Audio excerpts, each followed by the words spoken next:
أعوذ بالله من الشيطان الرجيم. بسم الله الرحمن الرحيم. مثل الذين كفروا بربهم أعمالهم كرماد اشتدت به الريح في يوم عاصف لا يقدرون مما كسبوا على شيء ذلك هو الضلال البعيد.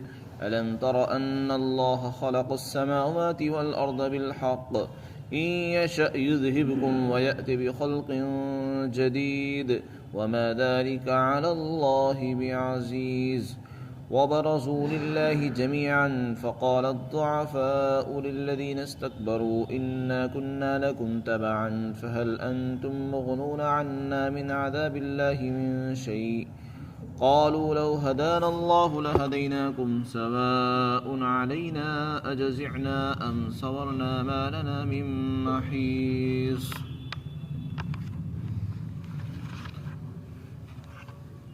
اور ان لوگوں کی مثال جنہوں نے اپنے رب کے ساتھ کفر کیا، ان کے اعمال ایسے ہیں جیسا کہ راکھ ہو اور تیز آندھی کے دن ہوا تیزی سے اس کو اڑا لے جائے. جو کچھ انہوں نے کیا ہے وہ اس میں سے کسی پر بھی قادر نہیں ہو سکتے، اور یہ پرلے درجے کی گمراہی ہے. کیا آپ نے نہیں دیکھا کہ اللہ نے آسمانوں کو اور زمین کو برحق پیدا فرمایا؟ اگر وہ چاہے تو تم سب کو ختم کر دے اور تمہاری جگہ ایک نئی مخلوق لے آئے، اور یہ اللہ کے لیے کوئی مشکل کام نہیں ہے.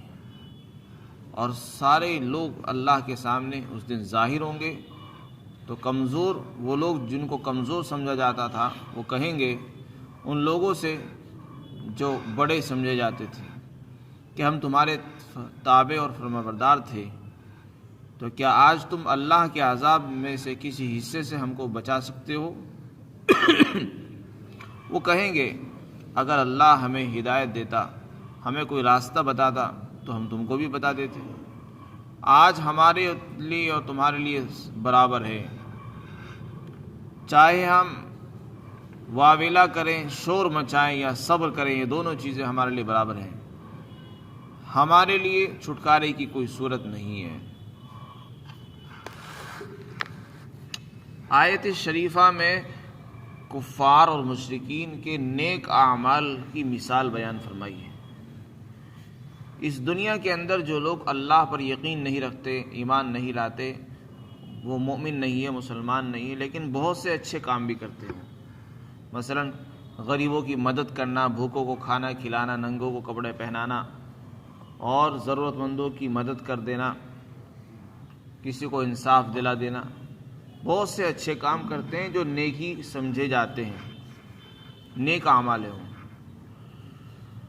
تو ان نیک اعمال کے اندر چونکہ ایمان نہیں ہے، ایمان کی حالت میں وہ نیک عمل نہیں ہوئے ہیں، تو ان عمل کی کوئی حیثیت نہیں ہے اللہ کی نظروں میں. وہ کتنے ہی بڑے سے بڑے اعمال کر لیں، کتنے ہی لوگوں کو، غریبوں کو کھانا کھلا دیں، بھوکوں کو کھانا کھلا دیں اور غریبوں کی امداد کر دیں، بھٹکے ہوئے کو راستہ بتا دیں، لیکن چونکہ ان کی زندگی میں ایمان نہیں ہے، ان کے عمل کی کوئی حیثیت نہیں ہے، بے قیمت ہے ان کے عمل سب کے سب. بس اللہ کا دستور یہ ہے، قانون یہ ہے کہ اللہ تعالیٰ ایسے لوگوں کو ان کے عمل کے بدلے میں دنیا ہی میں جو کچھ دینا ہوتا ہے دے دیتا ہے، ورنہ آخرت میں ان کے عمل کی کوئی قیمت نہیں ہوگی. آخرت میں نیک عمل پر جو ثواب ملنے کا وعدہ ہے وہ ایمان کے ساتھ شرط ہے. ایمان کی شرط اگر پائی جاتی ہے تو نیک عمل پر اجر و ثواب ملے گا، اور اگر ایمان کسی کی زندگی میں نہیں ہے، چاہے وہ لاکھوں نیک عمل کرتا رہے، اس پر کوئی وعدہ نہیں ہے اللہ کے. پھر ان کا کیا ہوگا؟ ان کی مثال بیان فرمائی اس میں فرمایا ان کی مثال ایسی ہے جیسے کہ راکھ کا ڈھیر پڑا ہو. اول تو راکھ ہی خود بے قیمت اور بے حیثیت چیز ہے. راکھ کی کوئی قیمت ہوتی ہے؟ راکھ کو تو لوگوں کو یوں ہی ڈال دیتے ہیں کوڑے میں. تو ان کے عمل کو راکھ سے تشبیہ دی ہے کہ ان کی مثال ایسی ہے جیسے کہ راکھ پڑی ہو کسی جگہ پر، اور تیز آندھی کا دن ہو اور آندھی چل رہی ہو اور ہوا اسے اڑا کر لے جائے. آپ خود بتاؤ، جب وہ آندھی آئے گی اور راکھ کو اڑا کے لے جائے گی تو راکھ کا کوئی نام و نشان رہے گا؟ مٹ جائے گی، پتہ ہی نہیں چلے گا راکھ کہاں گئی، کدھر گئی۔ آپ ڈھونڈو گے بھی تو ڈھونڈنے سے پتہ نہیں چلے گا راکھ کدھر گئی، وہ جو یہاں پڑی ہوئی تھی اور ہوا آئی اس کو اڑا کے لے گئی۔ بس یہی مثال کافروں کے عمل کی ہے کہ ان کا کفر ان کے عمل کو اس طرح اڑا دے گا جیسے ان راکھ کو آندھی اڑا کے ختم کر دیتی ہے۔ تو جیسے راکھ کی کوئی قیمت نہیں ہے، اسی طرح ان کے عمل کی کوئی قیمت نہیں ہوگی اللہ کی نظر میں۔ اگر ہمیں اپنے عمل کو قیمتی بنانا ہے، اپنے اعمال کو وزنی بنانا ہے، اللہ کی نظروں میں ان کو جو ہے نیک عمل بنانا ہے، تو اس کے لیے ایمان شرط ہے، ایمان کا ہونا ضروری ہے۔ جس کی زندگی میں ایمان نہیں ہے، چاہے وہ لاکھوں عمل کرتا رہے نیک، تو اس پر کوئی اجر و ثواب نہیں ملے گا اللہ کے یہاں۔ اللہ تعالیٰ فرماتے ہیں انہوں نے جو کچھ بھی کیا ہوگا وہ اس میں سے کسی پر بھی کچھ بھی قادر نہیں ہوں گے، کچھ بھی حاصل نہیں کر سکیں۔ اور جو آدمی ساری زندگی ایمان کے بغیر نیک اعمال کرتا رہے، لوگوں کی امداد بھی کرتا رہے، اور اس کو کچھ بھی نہ ملے آخرت میں، تو اس سے بڑی گمراہی اور کیا ہو سکتی ہے؟ کیا آدمی اپنے آپ کو سمجھ رہا ہے میں بہت اچھے عمل کر رہا ہوں، لیکن حقیقت میں وہ کچھ بھی نہیں کر رہا؟ تو یہ تو بہت دور کی گمراہی ہے، بہت پرلے درجے کی گمراہی ہے۔ تو کفار اور مشرکین اس دنیا کے اندر اسی دھوکے میں مبتلا ہیں۔ شیطان نے ان کو یہ سمجھا رکھا ہے کہ تم تو بہت اچھے اچھے اعمال کر رہے ہو۔ شیطان کو پتہ ہے کہ جن کی زندگی میں ایمان نہیں ہے اور بنیادی چیز وہی ہے، ایمان سے ان کو ہٹا رکھا ہے اور دوسرے کاموں میں ان کو لگا لیا اس نے، شیطان نے۔ تم لوگوں کی امداد کرتے رہو، غریبوں کو کھانا کھلاتے رہو، پانی پلاتے رہو، کپڑے پہناتے رہو، امداد کرتے رہو، مشکلوں میں سے ان کو نکالتے رہو، مدد کرتے رہو، لیکن ان عمل کی کوئی قیمت نہیں ہے اللہ کی نظروں میں۔ جب تک ایمان نہیں ہوگا کسی عمل کی قیمت نہیں بنے گی، جس دن ایمان آئے گا سب عمل قیمتی بن جائیں گے۔ تو فرمایا اللہ تعالیٰ نے یہ بہت دور کی گمراہی ہے کہ آدمی ساری زندگی محنت بھی کرے، پیسہ بھی لگائے، جان بھی لگائے، اور اسے کچھ بھی نہ ملے۔ اس سے بڑا خسارہ اور نقصان اور کیا ہو سکتا ہے؟ پھر آگے اللہ تعالیٰ نے فرمایا کہ دیکھو یہ ساری کائنات، آسمان ہو، زمین ہو، اور اس کے بیچ میں جو کچھ بھی ہے، یہ سب اللہ نے حق کے ساتھ برحق مقصد کے لیے پیدا فرمایا ہے۔ یہ یوں ہی پیدا نہیں فرما دیا اللہ تعالیٰ نے۔ اگر اللہ چاہے تو تم کو ختم کر کے دوسری مخلوق لے آئے۔ یہ سب کچھ اللہ تعالیٰ نے بنایا ہے، اس کا ایک مقصد ہے۔ وہ مقصد یہ ہے کہ جو لوگ اچھے عمل کریں ان کو اجر و ثواب ملے، جو برے عمل کریں ان کو اس کی سزا دی جائے۔ اگر اللہ تعالیٰ ایسا نہیں کریں گے تو یہ ناانصافی ہوگی۔ اللہ نے اس دنیا کو بنایا اور پھر جو لوگ اچھے عمل کر رہے ہیں ان کو اچھے عمل پر بدلہ ہی نہیں ملے، اور برے عمل کرنے والوں کو سزا نہ ملے، تو یہ انصاف نہیں ہے۔ تو انصاف کا تقاضا یہ ہے کہ ایک دنیا اور ہونی چاہیے جہاں لوگوں کو انصاف ملے، ہر ایک کو برابر کا حق ملے، اور وہ ہے آخرت۔ تو اس میں آخرت کو ثابت فرمایا کہ ہم نے آسمان اور زمین کو یوں ہی پیدا نہیں کیا ہے، ان کا ایک مقصد ہے۔ اچھے برے عمل کے لیے اللہ نے انسان کو بنا دیا ہے، اب وہ امتحان حال ہے، اس میں جیسے عمل کرو گے اس کا بدلہ ملے گا۔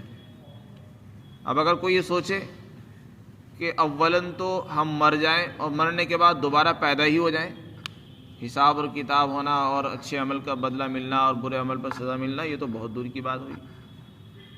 اول تو پیدا ہونا ہی، مٹی میں مل کر دوبارہ سے زندہ ہو جانا، یہ تو بڑا مشکل کام ہے۔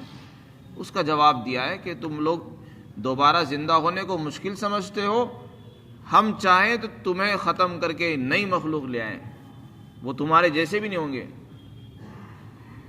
تو ایک مخلوق پہلے سے پیدا ہو اور اس کو ختم کر کے اسی جیسا پیدا کر دینا، تو یہ تو آسان کام ہے، لیکن نئی مخلوق پیدا کر دینا بغیر نمونے کے، بغیر کسی نمونے کے، یہ مشکل کام ہوتا ہے، لیکن اللہ کے لیے یہ بھی مشکل نہیں ہے۔ تو جب یہ مشکل نہیں ہے تو تم تو پہلے سے بنائے ہوئے ہو اللہ کے، اور تمہیں دوبارہ سے بس پیدا کرنا ہے، تو دوبارہ پیدا کرنا اس کے لیے کیا مشکل ہوا جب اس کو پہلی مرتبہ مشکل نہیں ہے، اور اس کے لیے دوسری مخلوق، نئی مخلوق بھی لانا بھی مشکل نہیں ہے، پھر جو پہلے سے چلی آ رہی ہو اس کو لانا تو اور مشکل نہیں ہونا چاہیے۔ تو اس لیے جو لوگ اس کو محال سمجھتے ہیں، دوبارہ زندہ ہونے کو، آخرت کو ناممکن سمجھتے ہیں، ان کو جواب دیا گیا کہ اللہ کے لیے کوئی مشکل کام نہیں ہے، وہ اگر چاہے گا تمہیں ختم کر کے نئی مخلوق بھی لا سکتا ہے۔ پھر آگے قیامت کا ایک منظر بیان فرمایا ہے. ویسے تو قیامت اور بہت سے منظر ہوں گے، یہاں پر ایک منظر بیان فرمایا کہ جب قیامت قائم ہوگی اور کافروں کے لیے فیصلہ ہو جائے گا، دوزخ کا عذاب کا فیصلہ کر دیا جائے گا، تو سب لوگ اللہ کے سامنے آئیں گے اس دن. تو جو لوگ دنیا کے اندر اپنے بڑوں کی اتباع میں کفر اور شرک میں مبتلا تھے، بت پرستی کرتے تھے، اللہ کی بات نہیں مانتے، رسولوں کی باتوں کا انکار کر دیا کرتے تھے کہ ہمارے چودھری یوں کہہ رہے ہیں، ہمارے سردار یوں کہتے ہیں، اس لیے ہم تو انہی کی بات مانیں گے، ہمارے باپ دادا یوں کرتے تھے، ہم بھی وہی کریں گے. اپنے باپ داداؤں کے پیچھے چل کر انہوں نے اپنی آخرت کو تباہ کر دیا ہوگا. وہ کمزور لوگ آخرت میں اپنے بڑے چودھریوں سے کہیں گے، جن کو وہ بڑا سمجھتے تھے اپنا، کہ دیکھو ہم تمہارے پیچھے چلے، پوری زندگی ہم تمہاری مان کر چلے ہیں، ہم نے تمہیں اپنا بڑا مانا ہے، آج ہمیں اللہ کے عذاب کا کوئی حصہ ہم سے ہٹا سکتے ہو تو ہٹا دو، تب ہم مانیں آپ کو بڑے ہو. وہ کہیں گے جواب میں، وہ صاف پلہ جھاڑ دیں گے، وہ کہیں گے اگر اللہ ہمیں ہٹانے کا راستہ بتاتا تو ہم تمہیں بتا دیتے کہ اللہ کے عذاب سے کیسے بچنا ہے. جب ہمیں خود ہی پتہ نہیں تو تمہیں کیسے بتاتے ہم کہ اللہ کے عذاب سے کیسے بچیں گے. آج تو ہمارے لیے برابر ہے، چاہے ہم صبر کریں، چاہے ہم واویلا کریں، شور مچائیں، آج تو عذاب کو چکھنا ہی پڑے گا. صاف انکار کر دیں گے اور صاف پلہ جھاڑ دیں گے کہ اب کچھ ہونے والا نہیں ہے، چلانے سے بھی کچھ نہیں ہوگا، صبر کرنے سے کچھ نہیں ہونے گا، اب تو عذاب میں جانا ہی ہوگا، مبتلا ہونا پڑے گا، اور عذاب سے چھٹکارے کی کوئی شکل صورت نہیں ہوگی. اس دن یہ سب لوگ جو ہے پلہ جھاڑ دیں گے. تو اس سے معلوم ہوا کہ آدمی کو دنیا کے اندر رہتے ہوئے کسی اور پر اعتماد نہیں کرنا چاہیے، اپنے فیصلے خود کرنے چاہیے کہ میں کس راستے پر چل رہا ہوں، صحیح راستہ بھی ہے یا غلط راستہ ہے. کسی کی دیکھا دیکھی چلنا نہیں چاہیے، بلکہ حق کو خود تلاشنا چاہیے اور حق کی خود تحقیق اور تفتیش کرنی چاہیے. حق کیا ہے اور سچ کیا ہے، غلط کیا ہے اور باطل کیا ہے، اس کا فیصلہ خود ہر انسان کو کرنا چاہیے. جو لوگ دوسرے پر اعتماد کر کے فیصلے کرتے ہیں، دوسروں پر اعتماد کر کے جو ہے اپنی آخرت کو تباہ و برباد کرتے ہیں، ان کا یہی انجام ہوگا جو ان کا ہو رہا ہے، کہ وہ قیامت کے دن ان سے درخواستیں کریں گے، وہ صاف انکار کر دیں گے. جب ہمیں ہی پتہ نہیں عذاب سے بچنے کا طریقہ تو ہم تمہیں کیسے بتا دیں گے.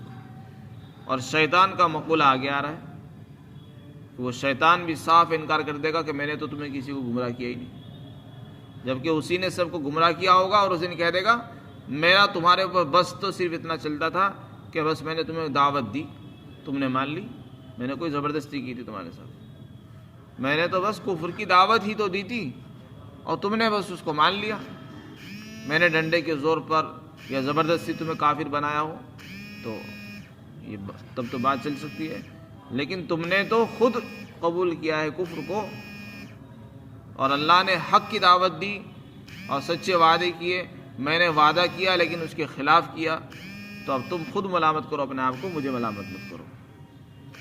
اللہ تعالیٰ ہم سب کو